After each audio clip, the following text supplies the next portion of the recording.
James, you are the LibDem, please. You're LibDem spokesperson at Westminster. That's correct. And you are particularly known as for your fight against far right. My question is simple. What is your recipe? What are your advice for us to continue this fight? Thank you. Thank you.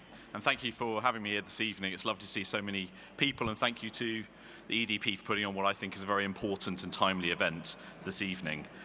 It's a privilege to speak to you as the Liberal Democrat spokesperson for Europe. This year, the Liberal Democrats achieved historic success in the UK general election, returning 72 members of Parliament. That's the most members of Parliament the Liberal Democrats have had in 100 years in the UK. This wasn't merely a victory for our party, but it was a victory of triumph. It was a triumph for hope over fear and decency over division. We gather at a time of profound uncertainty across Europe and America. Far-right ideologies are not only gaining ground, they seek to systematically dismantle the pillars of democracy, eroding the rule of law and preying on the fears of those who feel they've been abandoned by globalization. Donald Trump and the lingering spectre of MAGA politics amplify this, casting a shadow far beyond the shores of the United States. Yet Britain appears as an outlier. Whilst others succumb to far-right populism, we have elected a centre-left government with Conservative representation much reduced. However, this does not tell the full story of British public opinion.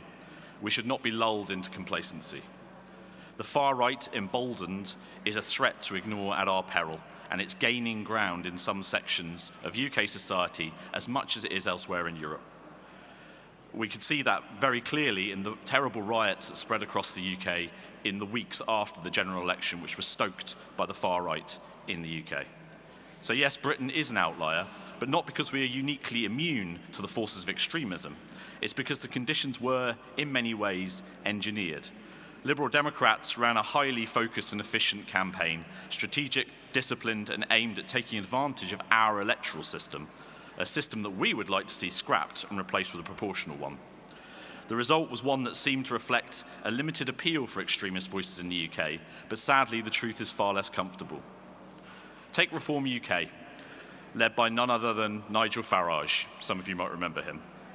They won more votes than the Liberal Democrats, but walked away with just 4 seats, while we returned 72 MPs. Why? Because our first-past-the-post system rewards strategy, not simply numbers. Under a proportional system, the far right and the left-wing Green Party would have much greater representation with an amplified platform and influence. That is the sobering reality we must face. Our success wasn't just a stroke of fortune, it was the project of precision and pragmatism. We mobilised the progressive anti-conservative vote predominantly in specific sets of seats, mostly in the Conservative heartlands in the south of England. We nicknamed that group ABC voters, anyone but the Conservatives. We offered a home for people unenthusiastic about Labour and disgusted by decades of Conservative failure. And we capitalised in some places on a fractured right-wing vote split between the Conservatives and Reform UK. We cannot take this moment for granted. The cracks in the far right may not remain forever, and their threat is far from extinguished. Labour's victory in the 2024 election was built on what some people are calling a sandcastle coalition, a fragile temporary alliance of voters united only by their desire to oust the exhausted and chaotic Conservative government. Like any sandcastle, it could be washed away at any minute. We're already seeing the cracks emerge, the Prime Minister's popularity plummeting as the weight of expectations meets the reality of their vision. And the threats we face aren't limited to the far right, but equally we must remain wary of the populist left, whose well-meaning rhetoric can descend into impracticality, alienating those people we seek to bring with us, as we saw between 2015 and 2020, when Labour went down that very path under the leadership of Jeremy Corbyn. History teaches us all too clearly that populism from the left or the right can lead down a very dark path indeed. Those forces thrive by preying on those left behind by globalization, people in deprived areas grappling with the crisis of identity created by the decline of traditional industries, their roles diminished and their sense of purpose eroded.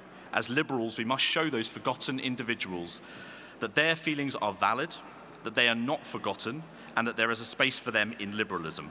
Our politics is of inclusion, and it must bring along those who feel abandoned.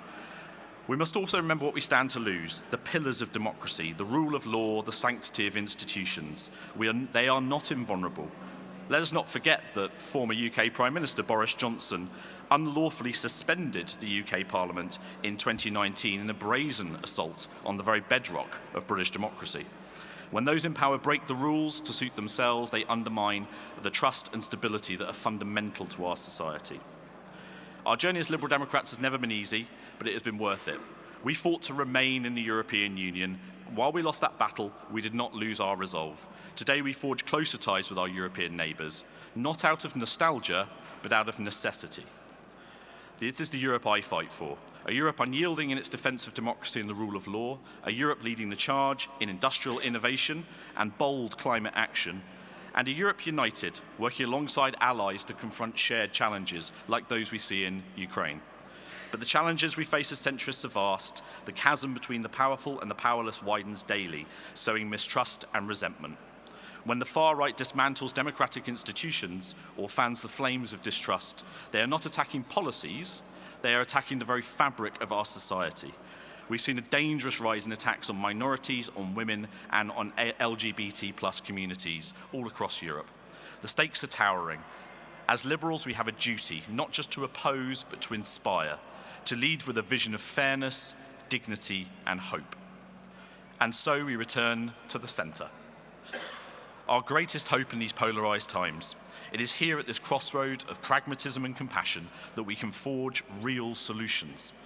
The centre is not a compromise, it is a space where ideas are sharpened by reality and where politics transcends sound bites to deliver real change. So let us stand firm. Let us champion a centre that thrives, where our shared values prevail, and liberalism is not just a philosophy, but a force for progress. This is our moment to show the world that centrism is not the middle ground, it is the higher ground. Thank you.